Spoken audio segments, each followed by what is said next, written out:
네, 어제 미국 트럼프 정부는 코로나19 바이러스가 중국의 우한 연구소에서 시작됐다는 주장을 펼쳤죠.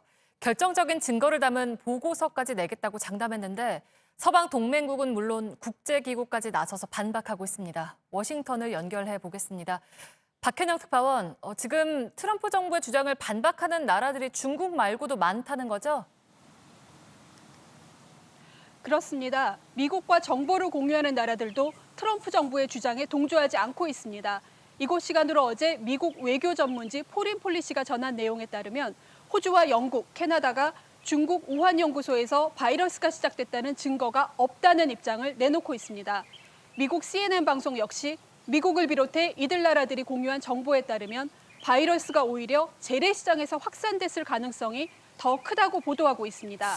네, 그리고 세계보건기구 WHO도 미국의 증거를 내놓으라고 했죠? 네, WTO 역시 미국의 주장은 추측에 불과하다고 맞받았습니다.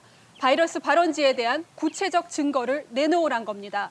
지금까지 유지해온 입장대로 이번 바이러스가 자연에서 발생했다고 말했는데요. 우한 연구소보다는 수산물 시장에서 시작됐다고 보고 있는 겁니다. 네, 그러면 트럼프 대통령이 이 주장을 입증하려면 근거를 내놔야 하지 않겠습니까? 네, 트럼프 대통령은 이미 코로나19 원인을 밝히는 보고서를 곧 내놓을 것이라고 말했습니다. 특히 중국에서 정확하게 어떤 일이 일어났는지 알려줄 강력하고 결정적인 보고서가 될 거라고 장담한 상태입니다. 증거를 내놓으라는 압박을 받는 상황이어서 발표 내용과 시기에 관심이 쏠리고 있습니다. 네, 근데 미국에서는 이 코로나19 확진자와 사망자가 한 달 뒤에 더 늘어날 거다 이런 예측도 나왔다면서요? 보건당국의 내부 보고서에 담긴 내용이 공개된 겁니다.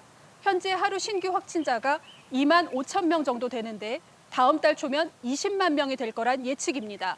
사망자 역시 하루 3천 명대로 늘어나 지금의 2배 이상이 될 것으로 내다봤습니다.